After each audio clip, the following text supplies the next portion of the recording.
Okay, greetings, friends. Welcome back to another episode of Dreamscapes. Today we have with us our friend Ella from Iran, and she's going to share her dream with us. So I'm just going to throw it over to her, and she's going to tell us what she's got, and we'll try and figure it out together. Shall I? Oh, I'm sorry. Yes, please begin anytime you're ready. Will you edit these? Like, would it be possible for you to cut some parts? Yeah, I mean, I could. I usually just leave it. Like once upon a time, recently there was calls drop, and then we got to put it back together because there's a lot of delay. Or one particularly long episode, we took a break in the middle of it. It's like 10-15 minutes to go to the bathroom, get a drink of water, and then I cut that out. But if we just jump right into the dream, I'll probably leave all this in because I think people find it interesting. Okay. That's up to you. If you wanted to start over, it's okay, but we could just go.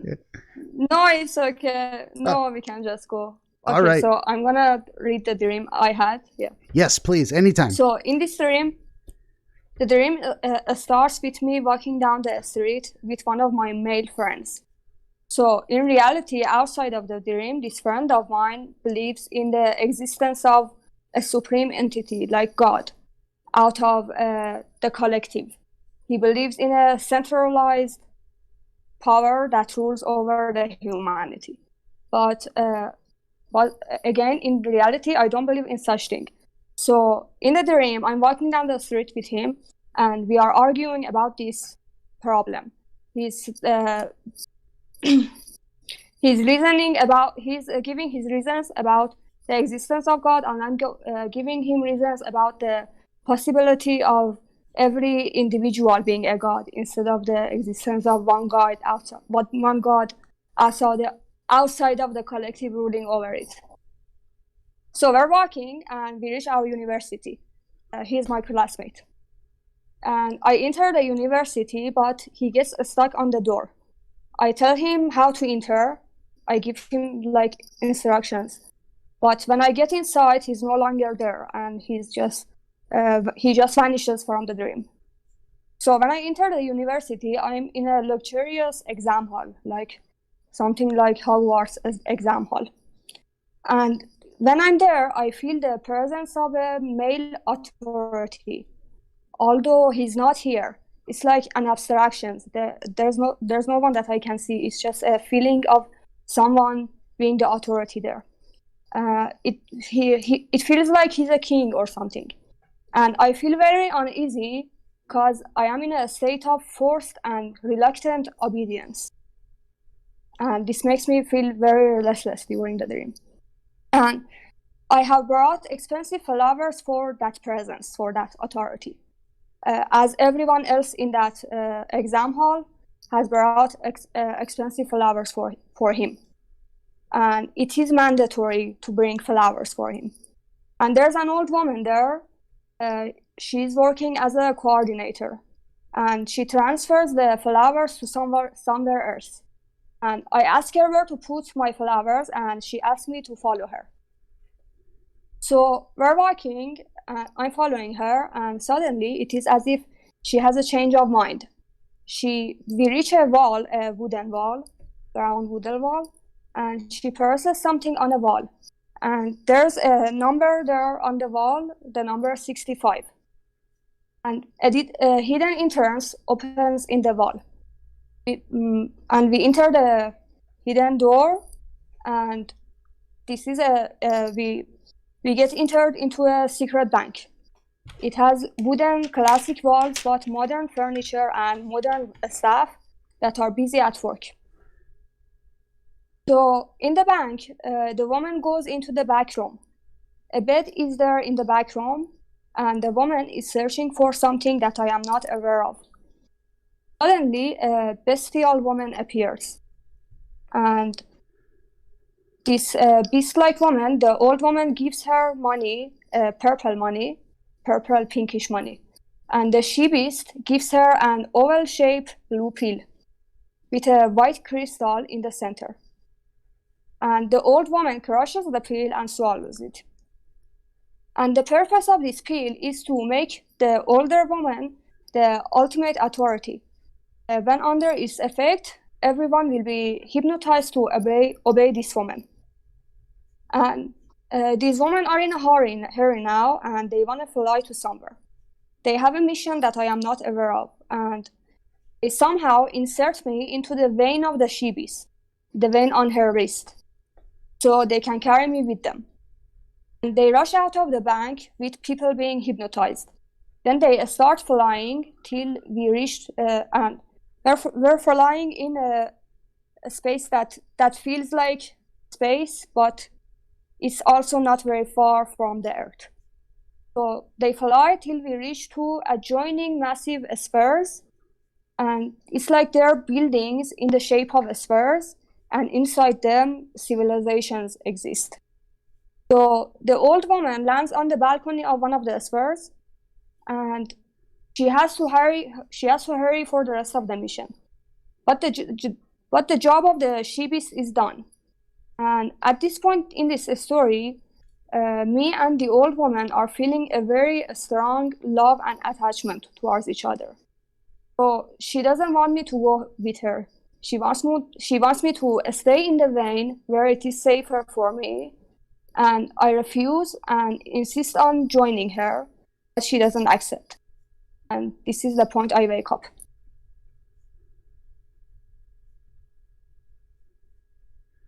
Okay, I'm trying to catch up with some of the notes there.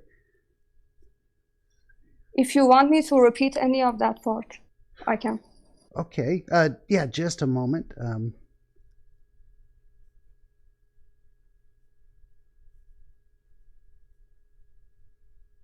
Okay, that is good. Speaking of repeating it, yeah, we're going to go through it again. That's what we do. So, and going through it a second time serves a couple of different purposes. Number one, for me, I'm writing as fast as I can, and sometimes I can't read my own handwriting, and sometimes I miss things or I write it down wrong, and I want to clarify that. But also to help put you back into the dream feeling experience as much as possible, and maybe pull out a little more details of what you experienced there as well, and to kind of also. The second pass kind of gives me, like, I get these moments of light bulbs. I'm like, that seems important, and I get more out of it. So hopefully, epiphany. Yeah. Okay, so that is fascinating. Yes, and I remember now why I messaged you. I'm like, oh wow, that's very interesting. Lots of great stuff. I'm gonna take a sip of water.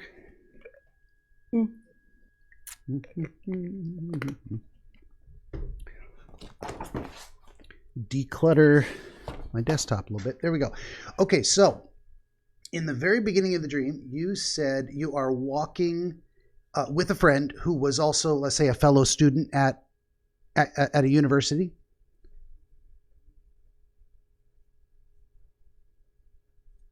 At the same university, and he's kind of one of my best friends. We've been friends for around 6 years, and we've been through a lot together. So this is a real person, and it's someone you know in real life, and they are in the dream as themselves.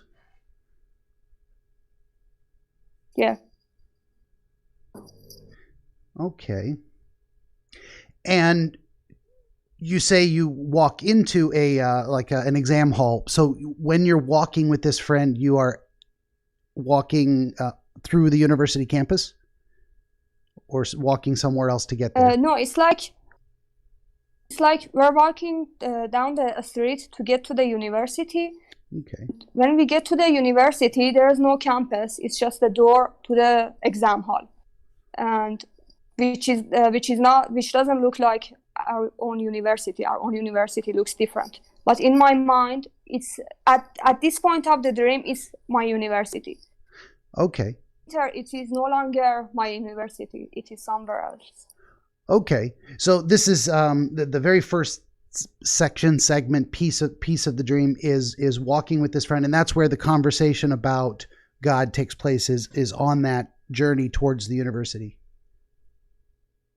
Yes. Okay. And this kind of conversation is very usual between us in real life. Okay. It's like all we talk about whenever we see each other. So I guess it was normal to appear in the dream. Sure. Yeah. Sometimes there are symbolic representations and sometimes there are very direct representations. This is this person. These are very typical conversations I have with them. It's also setting the stage in a way for the rest of the dream. There's a reason it started here and then takes you from that conversation to other parts. So that's what we'll try to figure out. Yes. Yeah. And with this friend, we especially disagree on the roles of authority with this friend, and the whole dream is about authority. Yeah. So it was fascinating for me to see him in the start of their dream. Yeah, and that's what I wanted to get to, was a little bit more about the nature of the conversation and the ideas he was presenting and your responses. So how did that conversation start? Did he start it? Did you start it? How did you introduce the subject? I think the conversation was very short. It was like his side of the argument and my side of the argument without too much reasoning. It was just, he was saying that I believe there is a supreme entity ruling over us, and like ultimate truth, that everything should be judged by this source. And I was saying that we don't have to believe in a God outside of us. We can consider the possibility of every individual being a God. Like he was arguing for a centralized God out of us, and I was arguing for a decentralized God between all of us.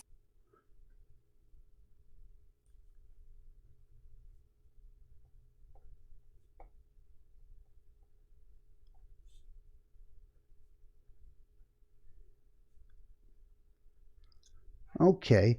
And then you reach the university. You get to the destination you're walking towards, but you didn't actually say walk through a familiar campus, just suddenly you're outside a building. It's like a door in the street, and we're suddenly trying to enter from this door, and I enter, but he can't enter.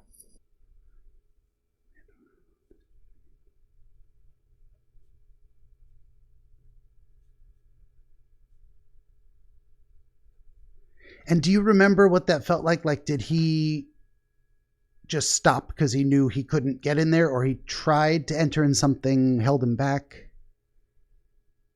I think something held him back, and in my mind, I felt kind of like superior. Like it was me being able to enter was like a validation for my beliefs instead of him. And in my mind, it was like if he had the same beliefs, maybe he could enter too. And I do tell him how to enter, but I don't remember what I tell him and what was the instructions. But anyway, he couldn't enter.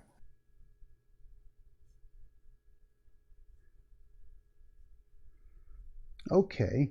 And when you walked inside, he was left outside. He couldn't get in, even though you tried to bring him with you. When I'm inside, I completely forget about him. Like he's no longer part of the dream. Mm-hmm.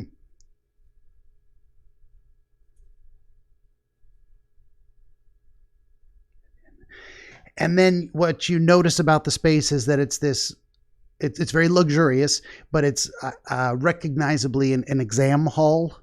What does that mean to you in terms of how did you recognize it as an exam hall? What do you mean by that? I think I knew during the dream that it is an exam hall, although no one was taking an exam, but there were like chairs being placed in the hall, and for example, in our university, when exams take place, they put chairs in the hallways.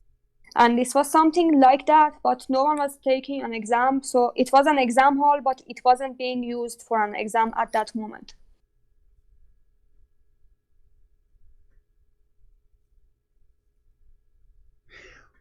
Were there any other people inside? Other than, say, the old there woman? Were other people. Yeah, there were other people, but I didn't clearly see them or feel them. I think they were mostly females, and I feel like there was also one of my other best friends. This one is female. But we didn't see each other, but I knew that she is there or she has come before, things like that. And this one, like the three of us, the guy in the start of the dream and the girl here, we were like best friends during university, so it was like three of us in the dream. Okay. But does this friend, the female friend who is inside, does she share more of your belief structure or your way of looking at the spiritual religious context? I don't think so. She's not really a philosophical person. She doesn't really think about this stuff. We have a lot in common, but we also have lots of disagreements. And you just had go ahead.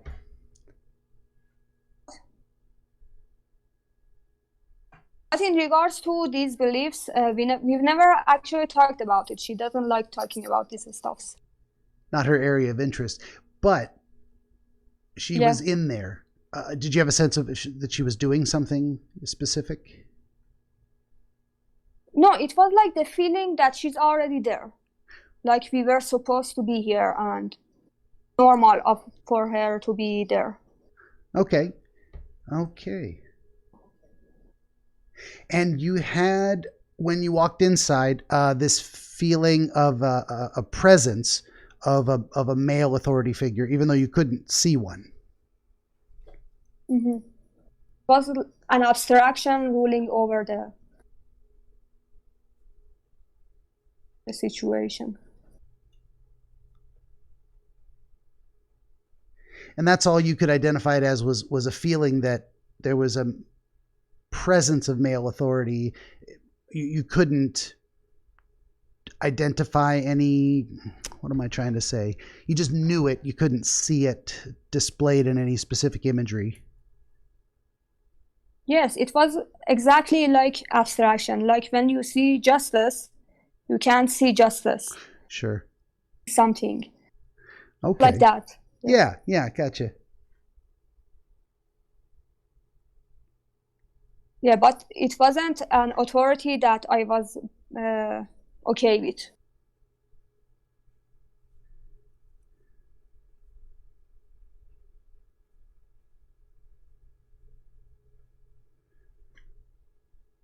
And you felt, you mentioned, or I wrote down anyway, a state of forced or reluctant obedience. Is that something you experienced, or you felt like that's what the male authority presence was creating in that space? It was like I had to be obedient. So it was forced obedience. And I didn't want to be, but I had no choice.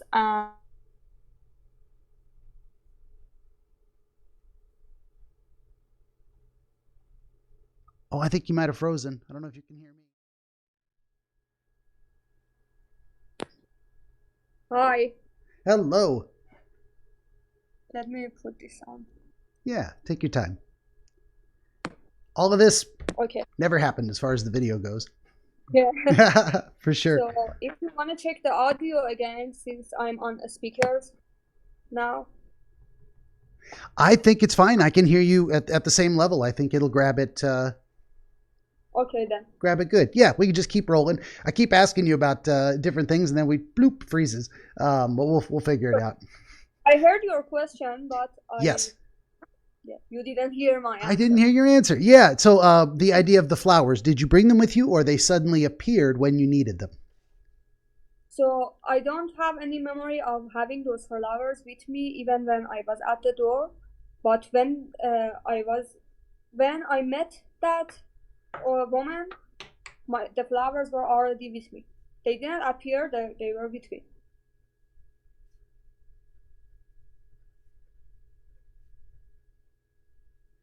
What type of expensive flower arrangement was it? They were roses, and it was like a big basket full of roses.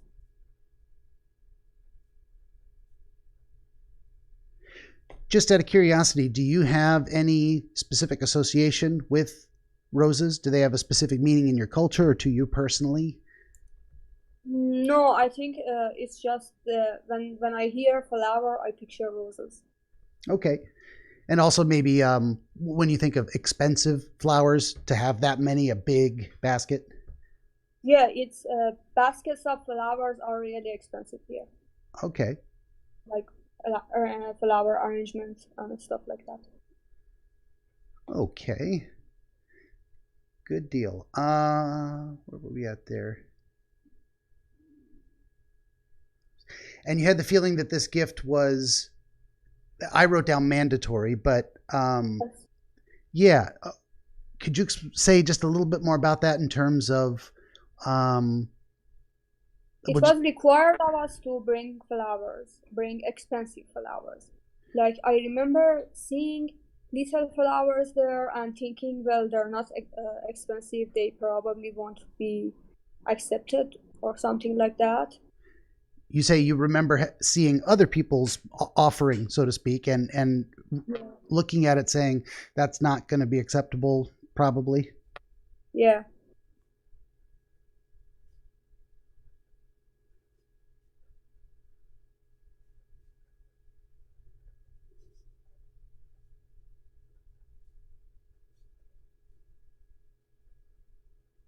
Oh, I can tell I'm having trouble writing. I've been doing remodeling, which is why I haven't done an episode in like 2 weeks or more. My hands are just Mhm. swollen and slow from Yeah, handling sheetrock you insulation sound hammers. Yeah, so it's okay. We'll make it work. But I'm noticing I'm just not as fast as I'd like to be. Um, when just to get the sequence, the order of events down. You walk in, you saw the old woman. She's standing there, and you realize you're holding this offering that is required to be brought. Um, what did she look like? Oh, you froze again. Oh no! All right, I got the yes. recording back on again this time. And for those of you who just saw a bunch of and a very obvious edit, and we kept having Discord trouble. So now I'm learning how to use Skype, and that took forever to get things configured. And I'm just crossing my fingers that it works at all. We'll get this done. So we kept getting It's interrupted. working. Oh, I'm sorry. Go ahead. Yeah, I think it's working. It's working okay. Yeah, this seems much better now. A lot more stable. So we kept getting interrupted where I was asking you about the old woman and what she looked like. How did she present herself to you? What was she doing when you got there? So, I didn't have a clear image of the old woman, like she was present during the whole dream, but during the whole dream, I just saw him as like sort of a shadowy figure. It was like a gray, blackish figure, and I just know that he was kind of short, and he wasn't actually old. She wasn't Ah, actually old. She was middle-aged. Yeah. okay. So middle-aged, shadowy figure, short. Was she wearing a dress, a uniform, robes, hood, anything? Uh, I think Skype might have frozen. Okay. got the recording back on. Yeah, we keep getting to the description of this old woman, and we keep getting interrupted. And you say not old, kind of middle-aged, but older than you. Yes. Yeah, and you were It's talking. Like the age difference between me and my mother. Okay. Yeah. Gotcha.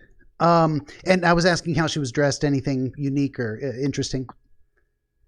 I didn't really see her dress as he was like a shadowy figure, but Oh, I that's think, right. yeah, I think she was like I had the sense that she's formal. So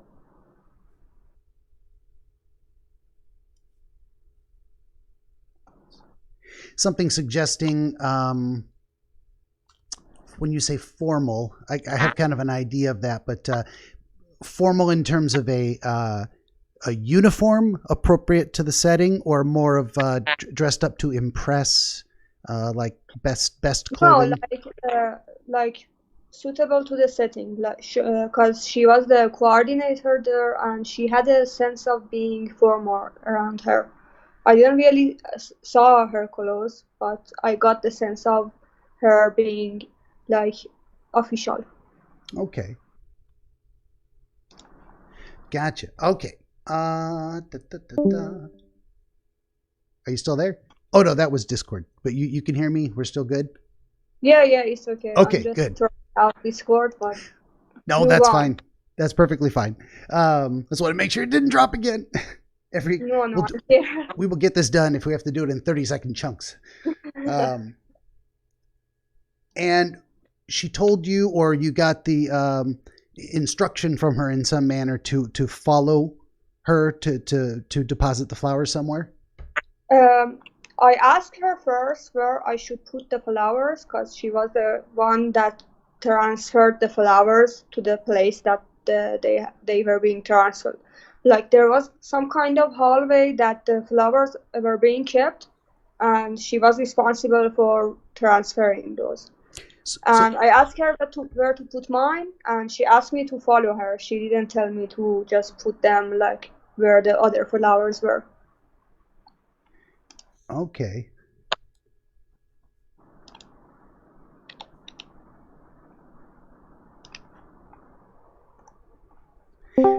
So she didn't take you to the place where the other flowers seem to have been left. She took you somewhere else, and you're still carrying the basket? I think we passed that place. Like I went there to that place was like it didn't had a clear separation from the hall. It was just near the hall. And I went there. The woman was there. I asked her where to put mine, and she asked me to follow her. And then we passed that place, and in the next scene, I wasn't carrying the flowers anymore. Okay. Did you get a visual of the place where other people's flowers had been left? What is it? Some kind of altar or some special location? It wasn't separated from the hall. It was just like the sideways of the hall, like some kind of narrow hallway where the flowers were being kept. So there was kind of a narrow side hallway, and you could see inside there were other people's flowers, but it was off to the side from the main building. It wasn't really a side. Like there's a language barrier here, so I can't really describe how it was located, but it wasn't out of the hall. It was just somewhere aside the hall. Off to one side of the hall? Yeah. Okay, and did you remember it being just kind of piled up against a wall, or some other kind of? They were in rows, like neatly put in rows. Okay.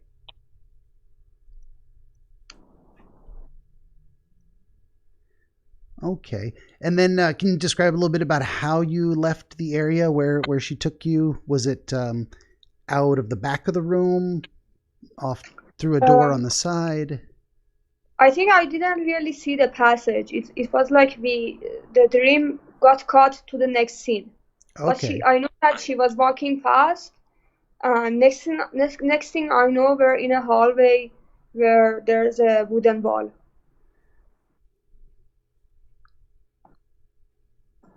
And what kind of a wooden wall? Could you describe it a little bit?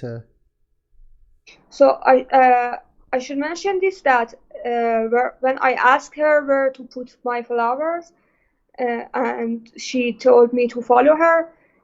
At some point in the way, she had a change of mind. Like before that, I thought that she was just going to bring me to where I should put the flowers. But then she had a change of mind, and then in the next scene, we were near this wall, which was a wooden and brown wall, like carpet, like the carpentry stuff. Okay.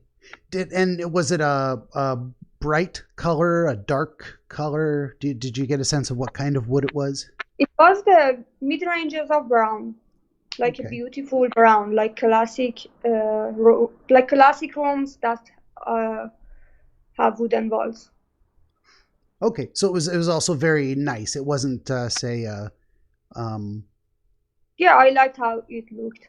I okay. usually like wooden stuff myself, so. Yeah. And can you describe a little bit about the hallway? Did it empty out into a room or I didn't really see anything from the hallway. The only thing I remember is that wall, and the next thing I know, she presses something on the wall, and there's a number. I think, as far as I remember, it was the number 65. and the thing that she pressed was the number, like she had to put her hand on the number to press the panel or whatever it was? I don't remember exactly, but I don't think it was like that obvious. The number was like a sign that there is something here that you should press, but I Okay. don't think she particularly pressed the number.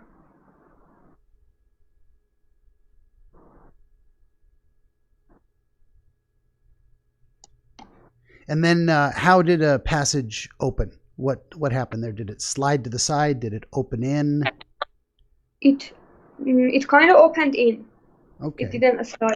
Yeah.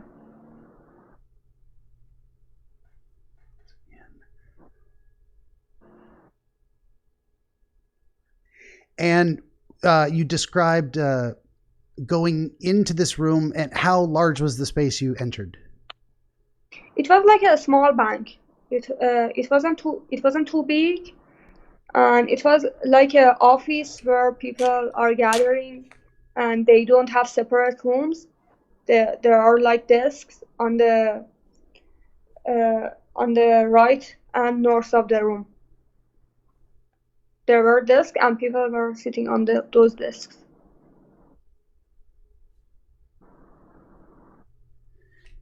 And what kind of people were there? What did you see? Men, women? There were both men and women, and they were like a very modern staff, and their furniture was also modern, but the walls in the room were classic and wooden. And the staff were busy at work, like answering phones, stuff like that. Okay.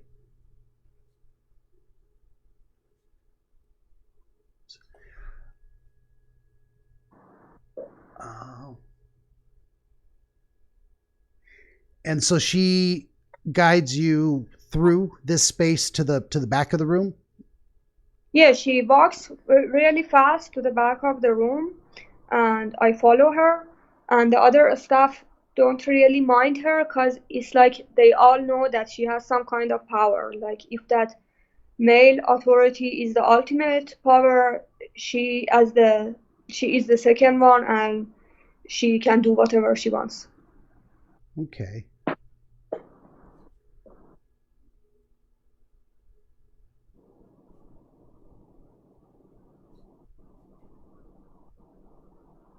So they just kind of went about their business, and she's doing her thing. We Yeah, have no authority to stop her, and they showed no interest in doing that. yeah, Um, yeah. and then where did she take you there? Did you go through another door at the back of the room, or were you still in the same room? There was a door at the back of the room, and we entered into another room. And in this room, there was a bed, and that's the only thing I saw. For yeah, like I saw the whole room, but it didn't have much things in it. There was just one bed. Bed. Any particular style of bed? Something you recognize from the real world, or was it built in any? No, it was just a normal two-sized bed, like king size. Okay. Yeah. So it's kind of a large bed. Was it a large room or a room built for having It was just? like a bedroom uh, that is for resting in the bank. Okay. And that's where you mentioned that there was a she beast, as you describe it? Yes, she wasn't there at first. The older woman started searching for something that I didn't know what she was searching for. Then suddenly the she beast appears. Where did the older woman search in the room? Did she search? I think she searched near the bed, behind the bed. That's the two places I remember. Okay. And The then side of the bed and the behind of the bed. this kind of the side and behind the bed. And she was, how did she search? Did she kind of get down on her hands and knees and look under the bed, or did she pull the bed away from the wall? No, she didn't look under the bed. She just took a glance on behind the bed. She didn't move the bed. It was a very quick search, but she was kind of hasty and like she was in a hurry to find the thing. Okay. And then how did the she beast appear? This part I don't remember much. I think there were details, but I don't remember the details. She just appeared. Okay. And when you say a female beast, or can you describe what this creature looked like? So she had some kind of brownish skin and black hair, but not so much. It was like some of the characters from World of Warcraft. Okay. She wasn't like you wouldn't say it's a beast, but she gave the feeling of being beast-like. Like you could definitely say that she is a humanoid and she has human genetics in it. But also, it wasn't like all other humans. Like, Was there any particular animal features that she displayed? no particular animal. Okay, so you would say if someone just saw a photograph of this person, they might look pretty much human. Like they didn't have pointy ears, they didn't have a orc snout with teeth jutting Uh, up, no fox face or anything. Her face was kind of like pushed to the side, like the thing that I'm describing with my hands. Yeah, She had a big face, is that kind of a a wide big face? forehead. A wide Yeah, face and a tall forehead? yeah. Okay, but she wasn't covered in fur. She didn't have like goat legs, claw hands. No, but maybe I think she had a tail. Okay, Yeah, I'm not sure, but it comes to mind. sure. Then and that may or may not be relevant in terms of it could have just been the sense that you knew this person was at least part animal, Yeah, not yeah. It entirely was. human. It's like this way in all of my dreams. I sense things instead of seeing them like in details. I Yeah. had the sense is she is half beast.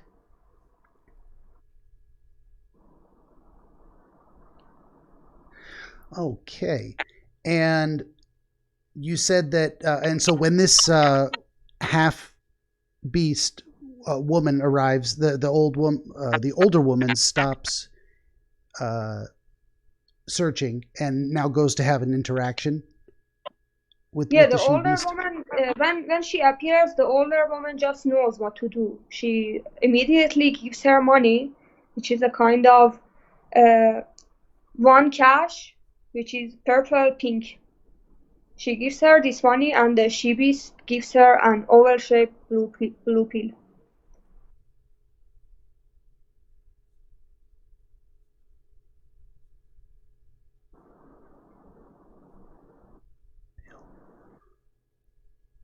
Okay. And what does the old woman or the older woman do with the pill? So cash, and then actually, what does the she beast do with the cash? Does she do you know if she puts it in her pocket or puts it I sets it? didn't see that part. She Okay, just takes it and offers in return yeah, a blue. oval shaped blue pill with a white crystal in its center. Oh, It was like about this size. and it was actually very large. Yeah, it was about this size. Wow, that's very very big. And did you have a sense of what it was made of?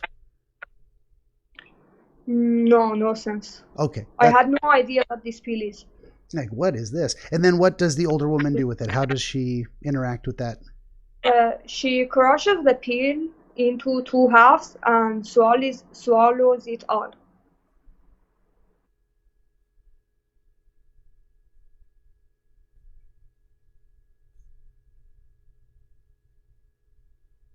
But when she does that, that's when I know what the pill is. I immediately know that the purpose of this pill is to make her the ultimate authority.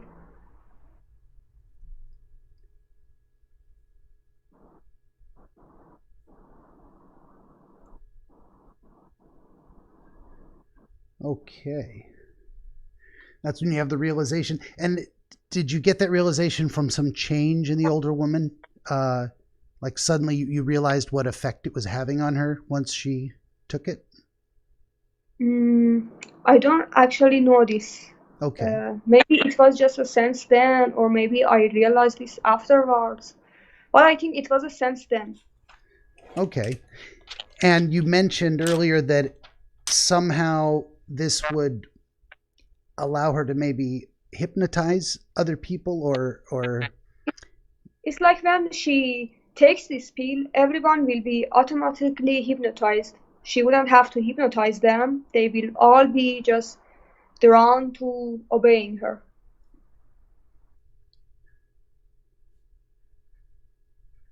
yeah, and it's very descriptive also when you say that it makes her the ultimate authority, that it would even supersede their own will. And that's a good way to describe, say, hypnotize, the idea that whether they want to or not, they're going to do as she says. Yeah, yeah. But in the end, she didn't actually use this power. She just used this power to get to where she wanted. But she didn't like hypnotize anyone or ask anyone to do anything. It's like she just wanted to get to some place uninterrupted. Okay, gotcha. Um, and you said that uh, part of it was that you get inserted into a vein of the she beast for travel. But can you describe a little bit of how that happened, Yes. or what happened in between the woman taking the pill, you realizing what it means, and then getting inserted into the vein? How did that happen? So I didn't see anything about the process of being inserted in a vein. I just know that they are in a hurry. They want to fly somewhere, and I was like a child that just is being subjected to what they want to do. They want to go somewhere really quickly, and the best way to do it is to insert me into the vein. And there's no discussion about it, and I don't even see the process. I just, I don't even really see myself in the vein. I just know that now I am in the vein. And from this point onward, the dream is both in first person and both in third person. Like, from the first person, I see them flying, and from the third person, I see myself in a very hazy red area, which is like the vein. Okay. Okay. When you describe them as flying, was that another sudden transition to suddenly you're flying somewhere, or did they walk out of the building? Did they just take off through the roof? Well, in my dreams, whenever I want to fly, it starts with me running really fast, and then I run so fast that I start flying without having wings. I just fly through the earth, through the air. And in this dream also, they started running really fast. They passed the bank, they went through the bank, they passed the bank, and they went through all the other ways that we had already gone through. So they like run they ran really fast to get out of the building, and when we were out of the building, this part I didn't see, but I knew that now that we're out of the building and the air is around, and they were like floating in the air and like running fast but on the air. Okay.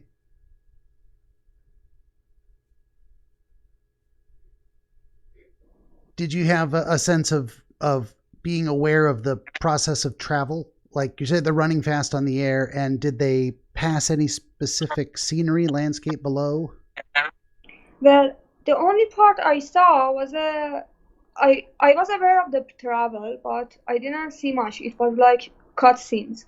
But the only scene I saw, which was just before the spheres, I saw a black river.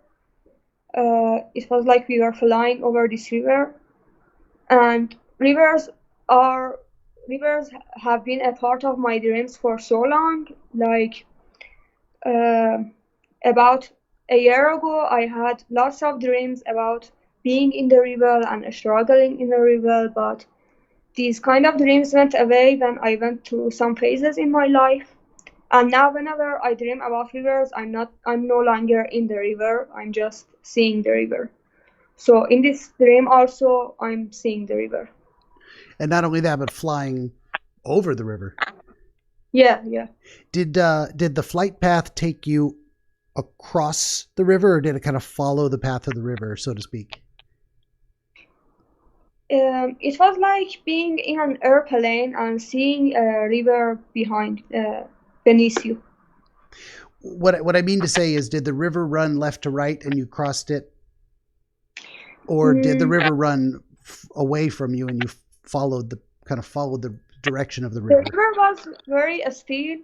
It was like a black pool. It didn't had any flow, and it was like this section is river, and the upper section, which are way more, which have more height and are kind of far away from the river.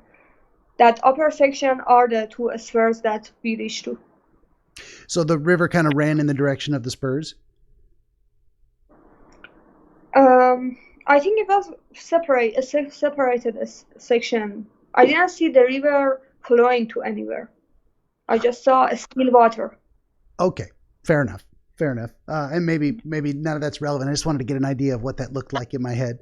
And you, and at some point you realize what's in the distance and that you're approaching, and you say spurs, spurs, like cowboy spurs to move a horse. No, spheres, like sphere. Spheres. Gotcha. I'm glad I asked. Yeah. Spheres. And no, it's okay. And you said you were heading, and there were two of them, and you're heading towards two spheres. Yes. And about these spheres, at first I thought they are just a product of my imagination, but like days later, I realized that this is my wallpaper on my PC. And yeah, and during those past days, like I had this dream, and I thought a lot about this dream, but I never realized that this sphere is exactly the wallpaper of my desktop.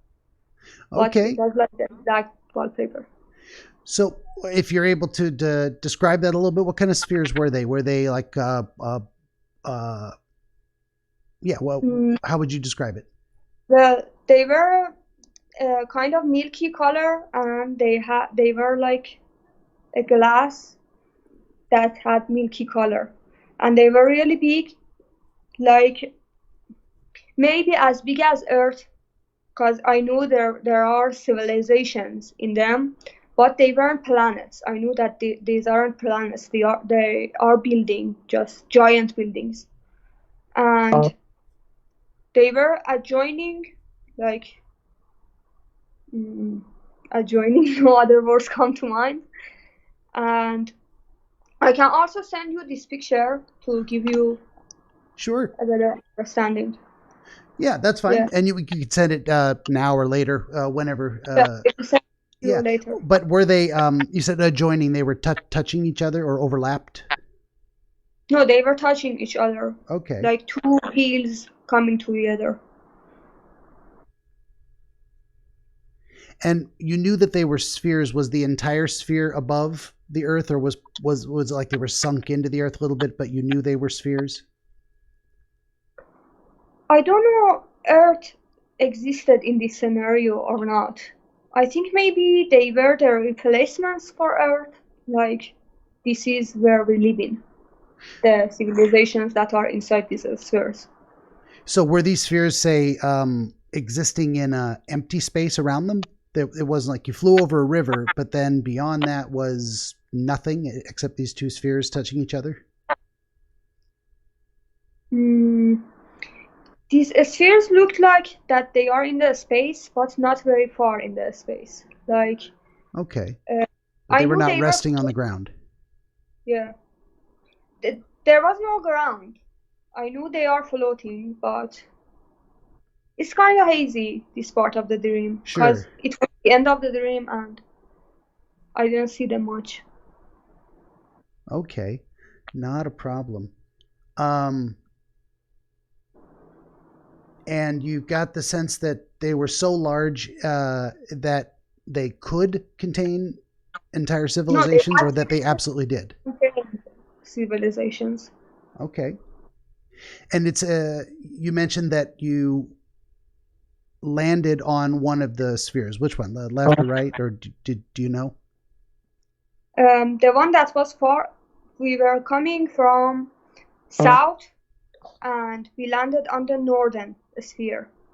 Okay, and it was kind of so they weren't precisely side by side. One of them was a little bit behind the other one, and that's the one you landed on. No, the one that we landed on was kind of like, the perspective was like that it is kind of above the Kind of southern. above, actually. Okay. Yeah. And it had some kind of balcony that the woman landed on that balcony. Did you have a sense of what material it was made of? I mean, you said it was kind of glass-like, but the balcony was wood, stone, glass. It was also milky, white, kind of white, milky, and I think it was also glass. And this balcony served as like an entrance for this sphere.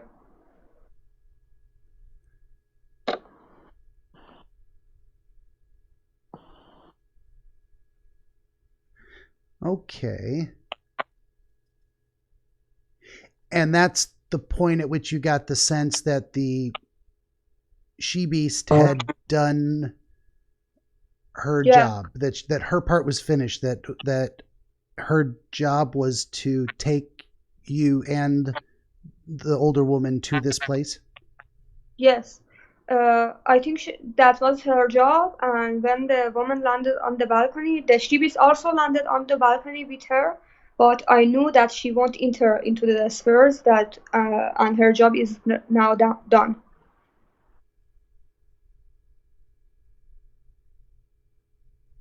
Okay. And then you walked in with the older woman, and the she-beast stayed outside, or did she fly away and you wait? I was still in the vein of the she-beast, and Okay. it was time for me to come out of the vein and follow the older woman and go with her on her mission. But this didn't happen, and the older woman refused. Like, she wanted me to stay in the vein because it was safer for me than there, and I didn't want to stay there. I was feeling we were both feeling a mutual love and attachment towards each other. So she wanted to protect me, and I wanted to be with her, but she didn't accept in the end, and that's when the dream ended.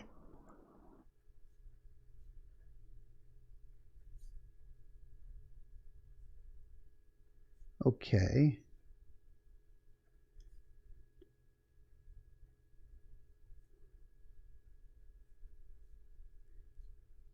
did you have a sense of what the older woman's mission was going to be on the inside? I think it was kind of like saving mankind, stuff like that. I know that she had a big mission, and it may have been like, this is maybe my own logical reasoning, that since the dream started with me feeling uneasy about that male authority, maybe her mission was to overthrow that authority and like bring freedom and stuff like that. Okay. Okay, so you wanted to come out of the vein, and you knew that the older woman telling you no, stay, wasn't a rejection. It was, this is for your own good. It's not safe for you to come with me on this part of the journey. So I've taken you as far as I want you to go for your own sake. So she wasn't dismissing you. She was like, no, this is to protect you. Don't come with me. And that's where you got that sense of mutual love and attachment. You wanted to go, and she said, I love you, but because I love you, no. Yes. Okay, gotcha. She didn't exactly say I love you. I just felt all these things. Yeah. Yeah, you had that sense. You knew what her intent was. Yeah. And pretty much at that moment when she made it clear that that was her final decision, nothing else happens. You just woke up. You didn't see her go in. You don't know what happened. Yeah, no, nothing happened. I just woke up. Okay, good deal. Like the moment that I realized it's done and I can't get out of the vein, that's when I woke up. Okay. That is fascinating. I'm glad we were able to get so much more. So there's two pages of the original story, and now 5 pages of extra details. Damn. No, I love it. There's always so much more. Well, before I move into trying to offer my suggestions, I like to ask people, during that process of going through it once and then again in greater detail, did some things come to your mind about what this means to you personally, how it correlates to things you're going through in your life? Well, I had some initial interpretations, but then I put this dream on Reddit, and I got also interpretations from other people. So kind of my interpretation got mixed with those of other people. Sure. My own initial interpretation about that male presence was that it is because of the government of where I live. It's like, always in Iran, I have always had the freedom to do whatever I want, and I've had a comfortable life. But at the same time, I felt really uneasy about the government, and I've had issues with authority throughout all my life, like in a school, in university. I just always, I am always inclined to disobey. That's, I think, my initial interpretation was that male presence is the atmosphere of suppression that is present in the country. But what about the woman later in the dream? My interpretation was that this is also rooted in my own problems with female figures, because I've always had problems connecting with my own feminine side, and also I've not been very lucky in regards to friendship with girls. So I think it was this woman was like, I was trying to get a kind of reunion with the female figures in my life, and at the end I was unsuccessful in having this reunion. And also, I think the attitude that the older woman showed in the end of the dream, protection over love, that is a very classic method of upbringing in our culture. They care way more about health and the food you eat, the the way you take care of yourself, and these kind of things that are in the category of protection. They care so much about these things, the parents, and they often lack the ability to express love. And uh, it's like if we wanna divide the upbringing into two parts, like love and caring, they overdo the caring and they underdo the loving part. So I think the woman in the end of the dream was also an example of this. Okay. Yeah, no, that makes a lot of sense to me too, in terms of uh, the thought that came to my mind was broadly masculine or feminine modes of expressing love. In America, it's kind of a typical, and this may be in Iran too, but a typical stereotype that a woman brings a problem to a man and the man tries to solve it, and they're not communicating because she wants, listen to me so that I feel my problems are important. And the man says, yeah, but you have a problem. Why don't we just fix it? And he's like very concrete, Yes. problem solving. So I was kind of getting a little bit of that vibe too, where it seems like there's almost a lot of greater focus culturally on the masculine energy of fixing problems as a demonstration of love rather than. Exactly. Yeah, that kind of resonates with you. Yeah, that's actually how I am. Like my girlfriends come to me with their love problem, and I try to fix their problem, and they are like, "Just listen to me. Why are you trying to fix my problem?" Gotcha. Yeah. And that's true. It's like I describe myself as, say, almost 50-50 masculine, feminine. It's like I'm 100% male. I mean, the beard's probably a giveaway, but I'm not a masculine man's man, but I'm also not feminine as say someone who is very, well, I don't know how else to describe it. So I've got kind of equal parts. Yeah, I know what you mean, Yeah. So, and then there's some men who are very feminine, and there's some women who are very masculine, and those are just equally valid ways. And then it's the idea of what works between two specific people in terms of their communication style and what they're looking for. So that would, if you have more traditionally feminine friends and you're trying to bring a masculine energy of problem solving to what they want is the emotional support and the sense of I feel that you cared because you listen, type of thing. Yes. Yeah. So exactly. Yeah, that's just broadly speaking. Well, some of the things that stood out to me was that, the two main figures, well, there were kind of three main figures. There was your male friend who did not join you in the exam hall, couldn't get in. And there's the two then almost supernatural female figures that represent authority and of a kind and secret or transcendent knowledge shared through the pill, but there's a transaction to that too. You have to give something to get something, and then being able to fly through the air. So I think, there's something significant to each of those three characters.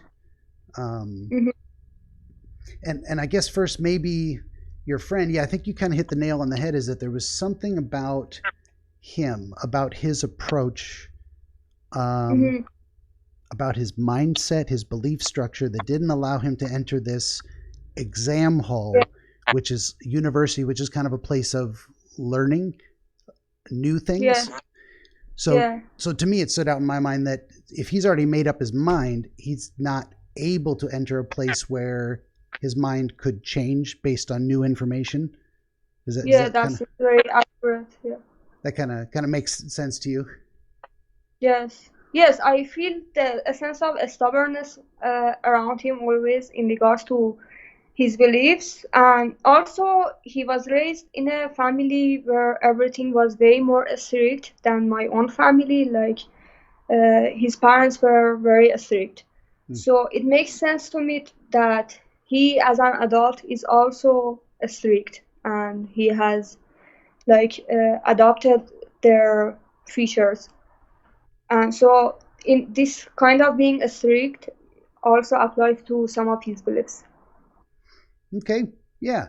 That was my first thought on him in general, is that, but there's also maybe something there to the idea that he was a necessary companion on the journey to the place of new learning.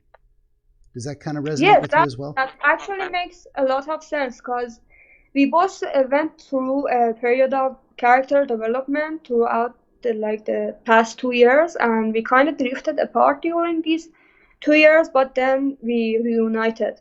But before that, it was like we had a journey together, and it was necessary for both of us to have each other. And then we went through that phase. Yeah, and then maybe reflected in the dream is this idea that you both drifted apart. You took a different path, one that he could not or would not follow, and that took you into this place of learning, or at least the potential for learning new things. And you had brought a required offering, something of value, and it was represented by flowers. And it wasn't that let me see. It's not that you were, say, eager to bring it, delighted to share this, but you knew that it was required. It was like, I'm going to have to do this if I want to get where I'm going. Does that ring a bell with anything? I mean, it does rings a bell with the whole situation of life. Like, you have to sacrifice some stuff to get some things in return. But I think maybe in this particular dream, it was about blending in. Like, even if I am to do anything about this authority, I first have to enter, and I have to pay my dues. Yeah, that's kind of where I was going with it. That idea of dues paying. That idea of there's what is it? It's not methods, but methods is what it is. There's kind of cultural rituals that you go through, and it's like, this isn't really my thing. I'm not enthusiastic about it, but I know it has to be done to just go through the motions and get through it to the next thing. Yes.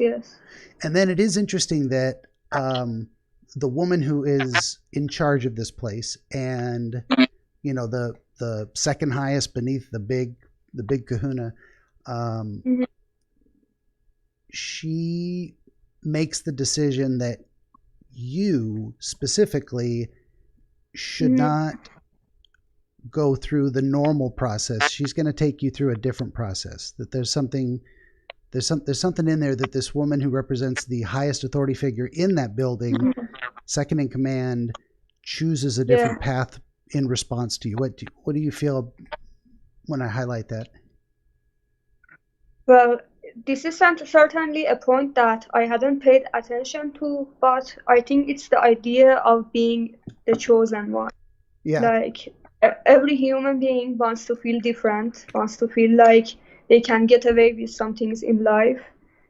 Like teenagers, they feel like they're bulletproof.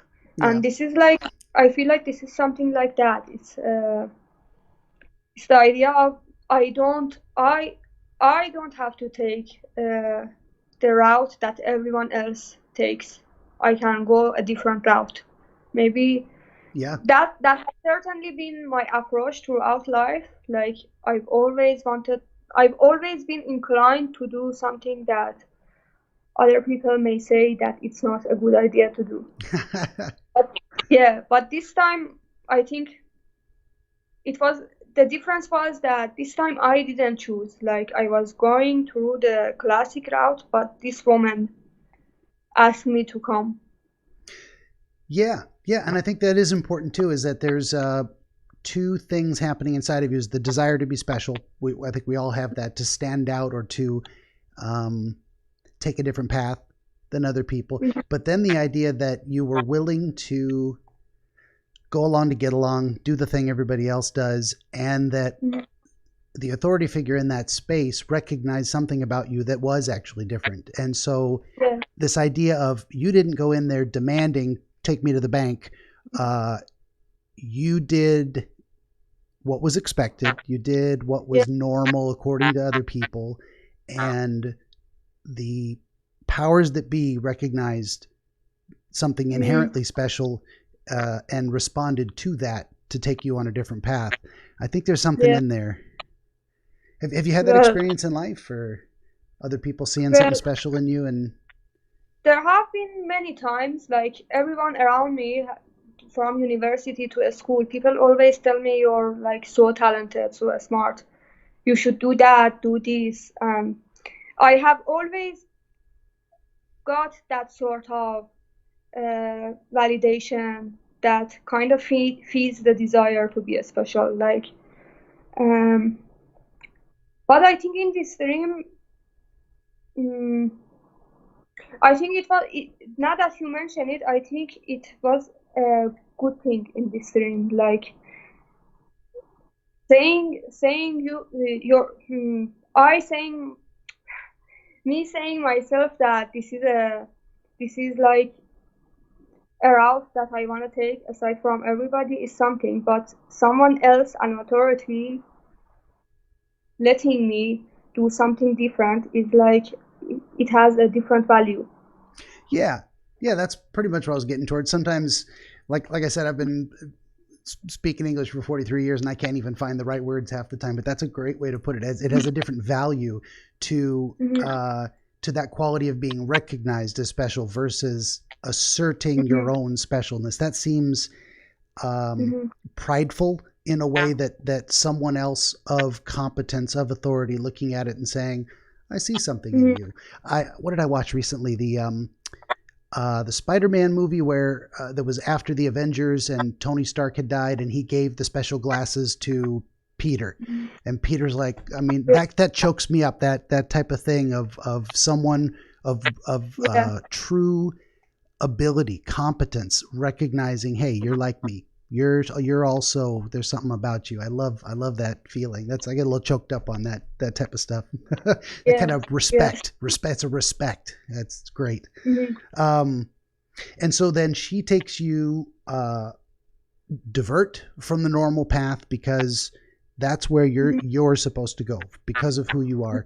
And she takes you to, it's also interesting, I don't know what the wood means necessarily, other than maybe it's pleasing to you. It's how would you describe that kind of classic wood architecture type of stuff in terms of what it means about having a secret room behind it?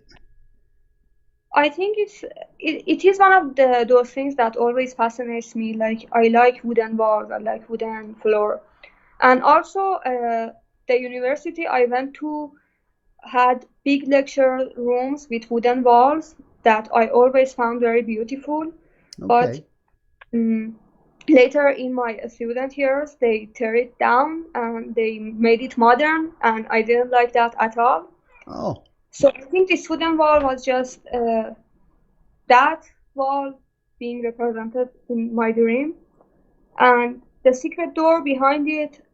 Well, I've always been fascinated by seeing like secret doors in libraries, in bars. So yeah, it was, for sure, and that just seems to fit with the theme of the woman recognizing something special. Not only is it you get to skip this process because of who you are, but I'm going to take you to a place that other people don't normally get to see or experience. And it's interesting, and I don't know what to make of this necessarily. It's interesting that it's you identify it as kind of like a bank. And I don't know what that means to you in terms of what comes to my mind is a bank is where wealth is stored, accumulated, dispensed. What is it? What associations do you have with the idea of the secret door leading into a bank? Well, I myself don't necessarily like banks or for example, I always say that I am interested in many subjects, but one of the few subjects that I don't like is the idea of financial systems and banking law and stuff like that. And the whole thing being formal and being official, these are the things that I don't really like. For example, working for a company is one of my biggest threats, to be like a normal guy who goes to the bank and works there. That's something that I really don't like. And inside this bank, I didn't really mind the people there, and I didn't have a pleasant feeling about them, but I also didn't have an unpleasant feeling about them. I was very Okay. careless about them. Sure. You But had no you didn't look down on them or react with disgust or anything. They were just there. no, They're doing their but I thing. remember I was being surprised that they are so modernized. Like, uh, just a few nights before this dream, I was talking to that male friend in the start of the dream. I was talking about with him about how technology in the hands of totalitarian regimes could be so dangerous. And in this bank, I saw them being all modern in a classic atmosphere, and I think it had that kind of feeling. Like, look, even these are now digitalized and modern. Okay. Did you have a sense that what am I trying to say? You said it could be a bad thing, but the idea of modernized in a classic setting and people working Mhm, um, competently, but perhaps diligently, doing their jobs well. It's not mhm. something you wanted to do, but you didn't have a bad feeling about walking through that space. It wasn't like you felt it was being abused or used for No, no, bad I didn't purposes. have a bad feeling. Yeah. Okay. That is also interesting, too, that I don't know if you can still see the webcam, see the other cat walking through. No, I don't. I don't Oh, you might record have to any. go back and see the Yeah. video. That's our other cat, Prince. He's the one who devoured my 8th episode. Ate it right up. Really, Yeah, he hit the I'm going keyboard to and it deleted it. open Discord now. Yeah, yeah. You may see him again. He was just passing through. Um, Mhm. it is interesting that the secret room was a bank idea, which actually represents something that it's like the last place you want to end up. Like if that was the Yeah, destination of yeah, your journey, you wouldn't want to exactly. stay there. Yeah, But it is interesting that she took you, say, through that space um, to another space, almost like, well, physically in the dream, you had to pass through that room to get yeah, to the other room. So there seems to be something significant there in terms of maybe, and it's just a suggestion again, maybe your brain's trying to process that might be a pathway that'll take you to something else more important. That's an option to you at least. Have you considered that? Like uh, maybe I wouldn't want to live there forever, but pass through yeah. the corporate world to get somewhere else. I think recently I've been thinking about a lot about this matter that I shouldn't neglect the financial matters, and whether I like it or not, I should find a footing. Maybe not corporate per se, but just getting yourself out there and doing things. I've been thinking a lot about this recently, and maybe that's a representation of that. Like, whether I like the effort or not, I have to think about money. Yeah. Yeah. And there's probably something in there too that if it's something you've in a sense actively avoided, like I don't like that, I don't enjoy it, I don't really care if I Mm, understand it, I just rather not think about it. There's probably yeah, something in your mind, yeah, like you were saying recently, that says, well, at the very least I should understand it better. And that there's yeah, probably something there about, like, okay, getting a better grip on of your own financial situation or understanding of money and economics will yeah, allow you to pass through to some other place, and that place, it seems to be represented by a bedroom. But it's yeah, also interesting that this the older woman is walking briskly. She is moving with purpose. She is long strides. She's yeah, on a mission. She's going somewhere. She's not walking slowly. She's yeah, just passing yeah. through. She's in a hurry throughout all the dream. Yeah, moving very Yeah, swiftly.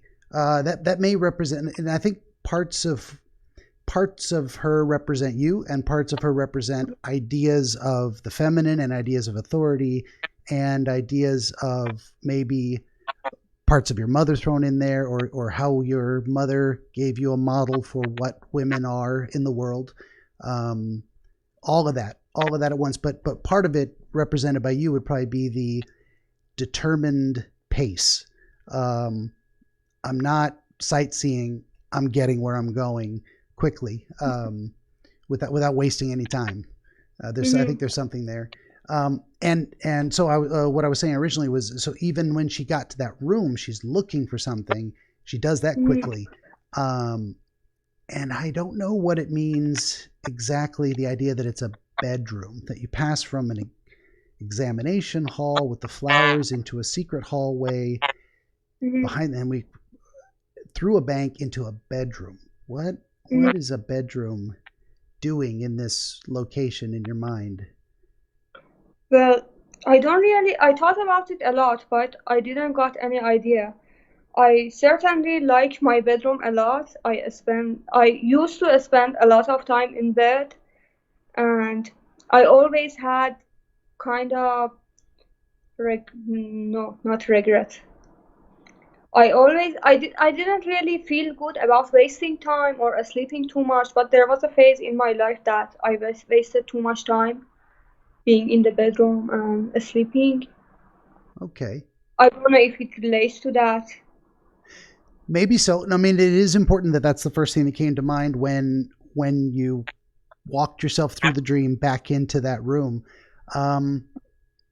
It's important to say that the bedroom is a place of comfort. So comfortable, you didn't want to leave. At one point, you're like, I'm just good here. Why would I go anywhere else? I like this space. That is, if I'm correct to say that you weren't isolating in the bedroom because of depression. You were more like, this is my comfy space. I just enjoy it here. It was more of a happy place. Yeah, I really liked being. Even now I really like being alone, being at home. So I'm definitely the same way. Yeah. I spend a lot of time alone, and if I never had to leave my house again, I'd be perfectly fine. I'm very much a kind of mountain hermit. Happy about COVID. Say again, sorry. I'm actually very happy about COVID. Yeah, I'll say 2020 is the best year. Right? Now nobody tries to get me out of the house. They just leave me alone. Yeah. I get that too. Awesome. And that's I've had a lot of people I work with say that they're it's been a big disruption on their social life, and I'm like, not me. I don't go anywhere anyway. But it is nice to be free of that burden. Yeah. So, okay, I think that does. And again, this is just another transitional space. The dream doesn't end there. That wasn't the destination. I got another idea about the bedroom. Yeah.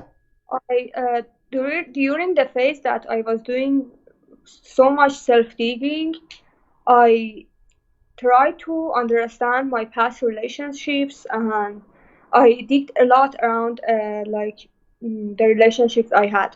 So maybe the bedroom is representing the relationships, and maybe the woman searching for something there is a representation of the digging I did.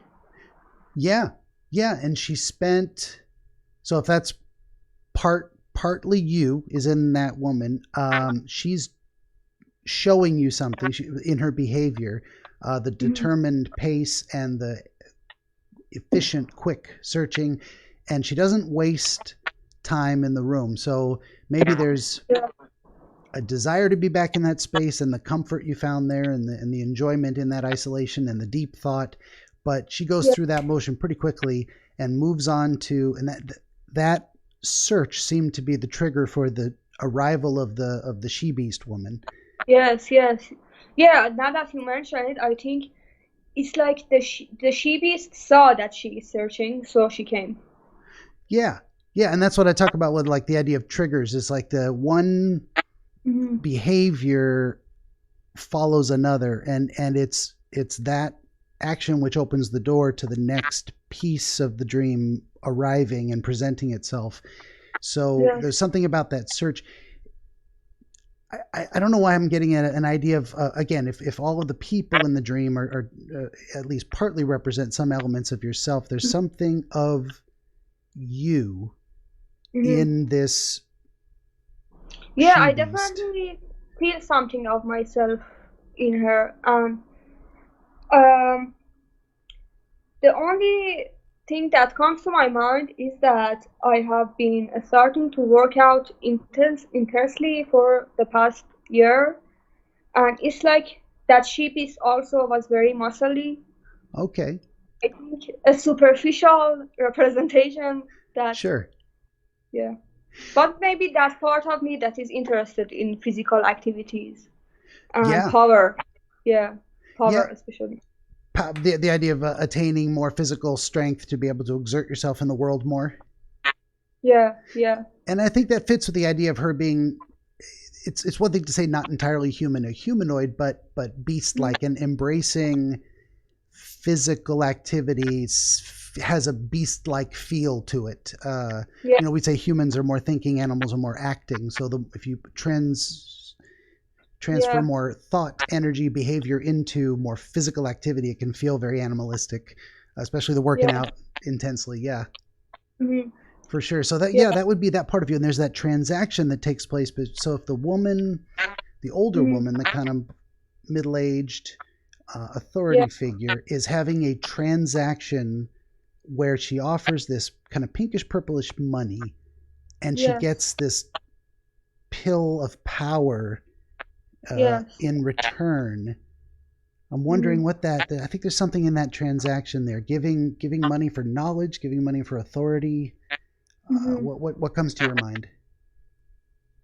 Well, I really didn't have any idea about this part of dream, but um, maybe just the fact of the world we live in that everything has a cost, and Yeah, one of those costs is most of the time money, yeah, especially when it comes to power. Like in politics, economics are very a strong base of politics, and where money goes drives where politics goes.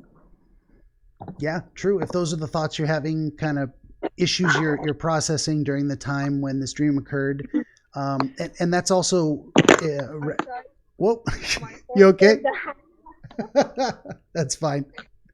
Yeah, We call this accidental production value. What happened?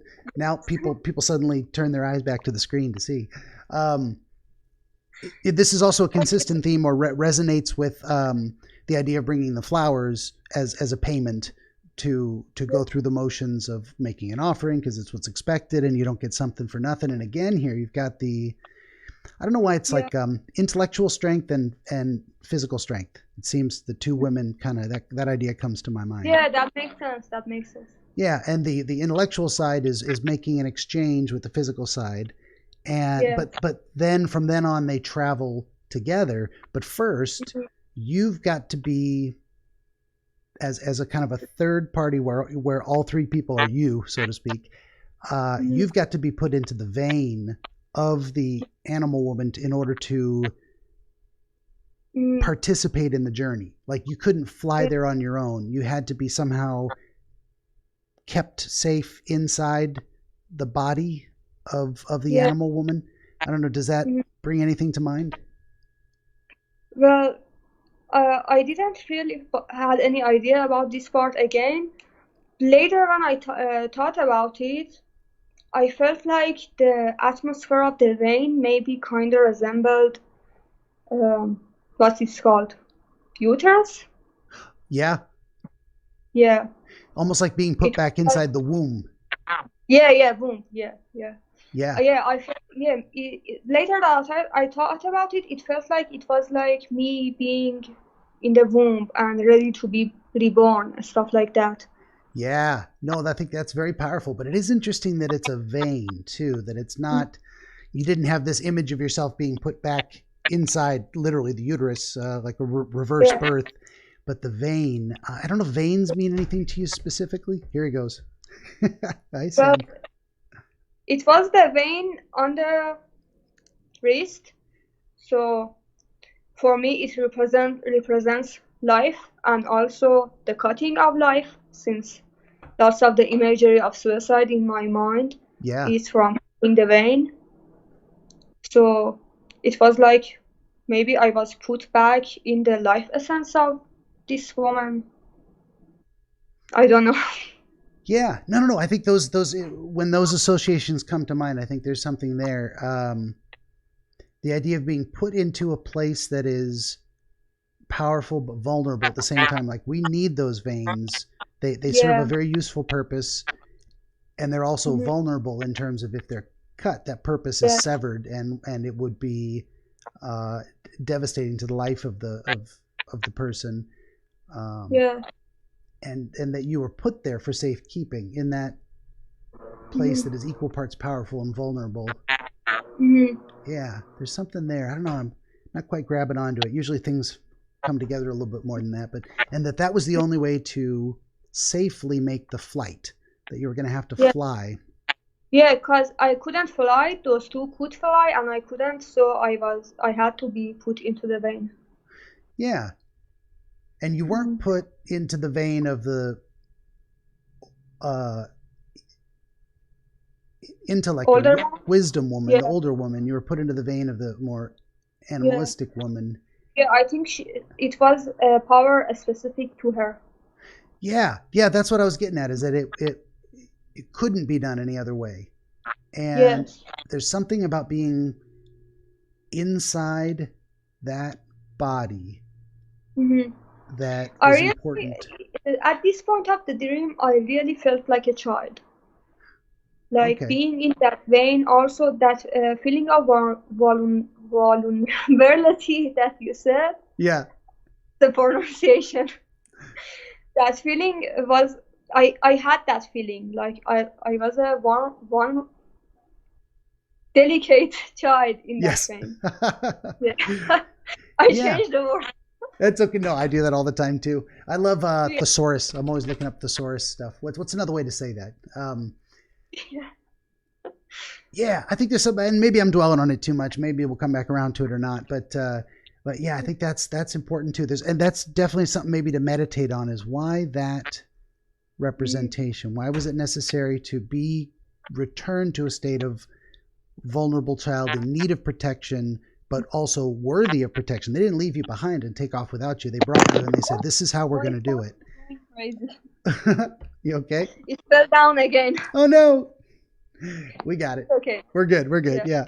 And then it is also interesting that this flight takes you over a river, and that in the past rivers have been more places of struggle for you. And now you're not only on the bank of the river, you're not just seeing a river safely from a distance, you're flying over it like your troubles are they're far away, insignificant, present no obstacle. I think there's something important there. Yes. Does that bring anything to mind? Well, as I said, the river dreams were a very significant part of my inner journey. Like, 2 years ago, I was faced with a very difficult decision, and I somehow, without knowing, made the wrong decision while knowing that this is the wrong decision. But it was like the kind of self-destructive behavior. And making that decision, I had lots of dreams of being in the river and struggling in the river. And after I made that decision and did what I wanted to do, my dreams turned into me being stuck in muddy rivers. Like the rivers turned green and like some kind of, what is called, I don't know. They turned into this greenish river that I was stuck in. Okay. But after I undid that decision, like a year had to be passed. And after that, the decision was to move back to my old hometown. And after a year, I was able to move back to the capital again. And when I moved to the capital, the river dreams stopped. And this time, whenever I dreamt of river, I was out of the river. Okay. Yeah. No, I think that's a very powerful symbols as well, because rivers are literally a force of nature, water, powerful water, so much. And if you have a decision like that, it's like throwing yourself into the rapids. It's like, and then you're floundering and getting smashed against the rocks and struggling to keep your head above water. And that's all representative of, God, why did I do that? Why did I jump into this water? I knew this wasn't going to work. So, yeah, but that's really good in this dream. I think you're definitely telling yourself you are so far removed from these problems that at this point you can, using it's important that it's using the abilities of these two types of powerful women that allow you to fly over the river. That you maybe couldn't do it on Yes. your own, but it's through Yeah, this that's method. actually very accurate because both intellectual approach and both and also working out and the physical approach really helped me along the path that I had. That is good. Yeah, I think there's something there. I think that's very much, and it's bringing your attention back around to these important elements of yourself and modes of interacting with the world that have given Yes, you the ability to exactly. fly. Yes. Yeah. And then it It's a takes nice you, way to put it. say again. That's a nice way to put it. Oh, thank you. Thank you. Yeah. And it's also, I think, important and interesting, of course, that it takes you to these spheres that are on your desktop. And I wanted to ask you why originally you had chosen that picture to put as your desktop, because that's probably why that destination showed Yeah. up in the dream. Actually, I thought about before choosing this desktop wallpaper. I searched lots of gaming photos, like because the sceneries from games are usually beautiful, Oh, and yeah. I wanted to find a scenery that just speaks to me and where I am currently. Hmm. So I found this picture. There are passengers on the side of the picture, and they are looking at a sphere, and this sphere contains civilizations, and this civilization is like very bright and shiny. And the sphere is also made of glass. And I chose this picture because for me it represented me glimpsing into the future and maybe moving to places that I like I am thinking about moving abroad and I'm doing some things about it. So this is like a representation of moving abroad for me, this wallpaper. Okay. Yeah, it's definitely a destination. I mean, literally in the dream, that is where you are going to. Yeah, And from your real life, it also represents like moving towards something that you want to accomplish, yes, moving towards good things. You weren't moving towards an active volcano to fly into it. You're going to these yes. representations of a shining. Moving forward in life. Say again. Moving like representation of moving forward in life. Yeah, and moving forward towards a goal that you want to achieve. Yeah. Represented by these futuristic spheres, kind of suspended in space. Now, in your desktop photo, was there two spheres in the same? No, it's just one. It's just one, but in your dream, there's two, and you Yes, actually go to the one that's above and the yes. other one, which is very interesting too. It's like, why a second sphere? Mhm. Why two representations? And you even go to the one that's, I mean, a synonym for above can be superior, um, Yes. as opposed to inferior, above and below. So you went to the superior sphere, and that's where you landed. That is Mm-hmm. interesting too. I don't know if that anything comes to mind. Why two of them, and why the top one? Does that bring any Well, thoughts to your mind? Well, the response that I got from Reddit was that these two spheres kind of represent breasts.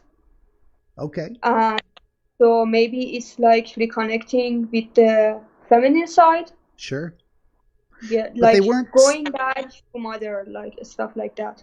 Yeah, but it was now that's the original vision I had in my mind too, of two spheres side by side, and that's probably what that person was thinking: two spheres side by side, breasts.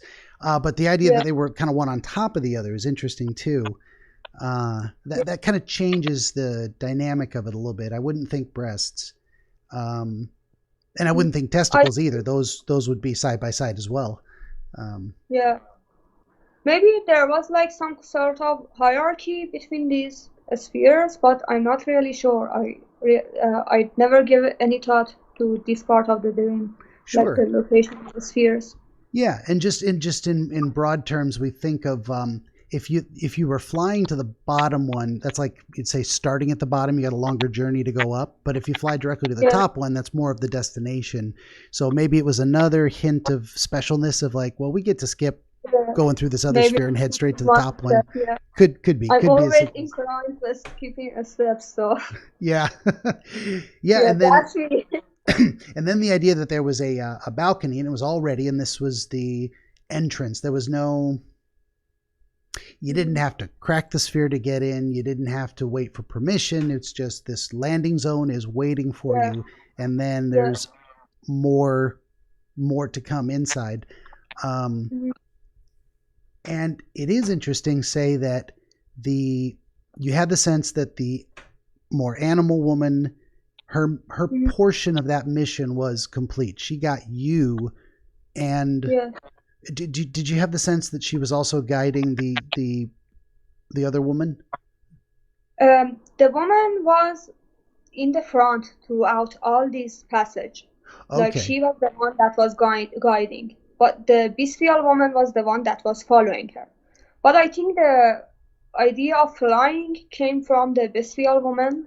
Like, since she was there, the older woman could fly, and when the woman reached the destination, there was no more need for flying.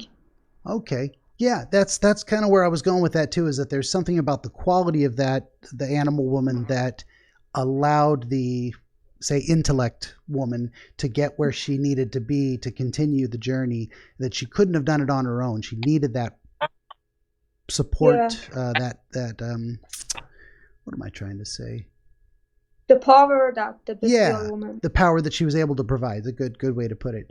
And also, that's what carried you to that destination. And then the intellect woman said, you can't come inside you can't come with me.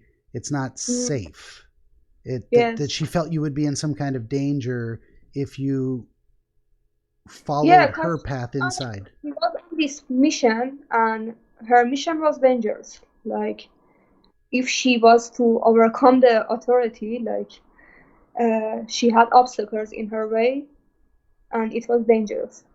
Do you see a path for yourself, a potential path that might put you in danger in terms of contradicting or resisting or some kind of authority? Or do you have that desire? I always have paranoia tendencies, so it's natural of me to see fears in new challenges. I think maybe this was also, now that we talked about all this dream, this new interpretation came to my mind that it isn't, the intellectual wants me to stay because she is afraid that I'm gonna fail. So it's like me being between my comfort zone and my path for moving forward.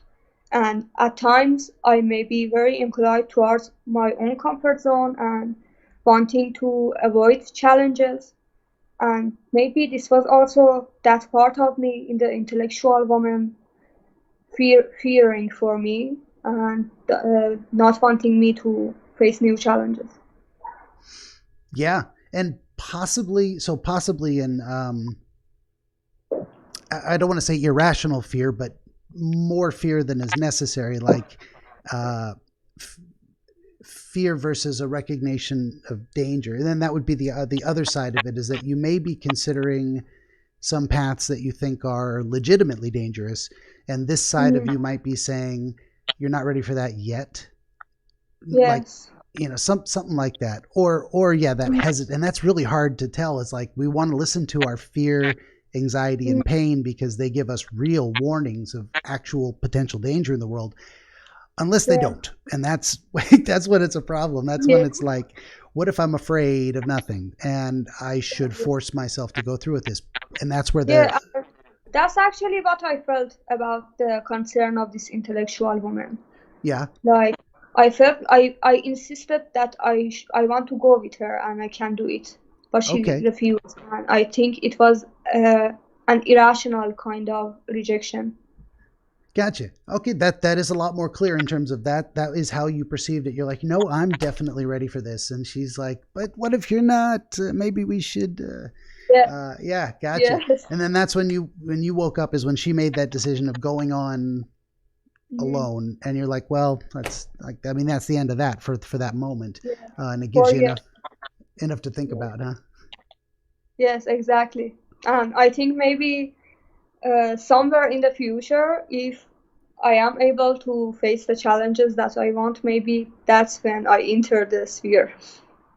Yeah, yeah, and I think that's a beautiful image of a place worth struggling to arrive at is this futuristic sphere of containing civilizations worth of people and experiences, and that's when you talk about wanting to say go abroad and travel and see the world. There is an entire multiple civilizations out there in terms of different cultures and areas.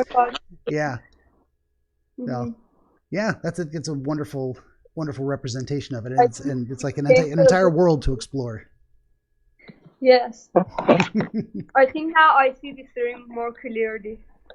Okay, yeah, that's what I was going to ask you, is if you had more questions, or if you thought we arrived at some pretty good understanding of the different elements. It's all up to you how long you want to keep talking. I'm good either way. I think we concluded it in a very good way, and I think I got everything I wanted from this dream. Like I was still hazy about some parts of this dream, but now I think it's all cleared up. But now it feels pretty good. I feel pretty good about it too. I don't know that I would have too much more to say, and this guy is going to start biting me. Yep, he did. Ooh, unbelievable. He likes to lay on my paperwork. So, yeah. Well, I think we'll just that's my princey boy, my son. Yeah. Okay. Well, I think we'll just wrap it up, and if you'll hang out just a couple minutes after I kill the recording, and we'll chat for a minute, and I'll say to everyone, thanks for joining us for another episode of Dreamscapes. Please like, share, subscribe, and thank you once again to our friend Ella from Iran for coming along on this journey with her, or taking us along on this journey with her. Thank you, Sue. All right, take care. Take care.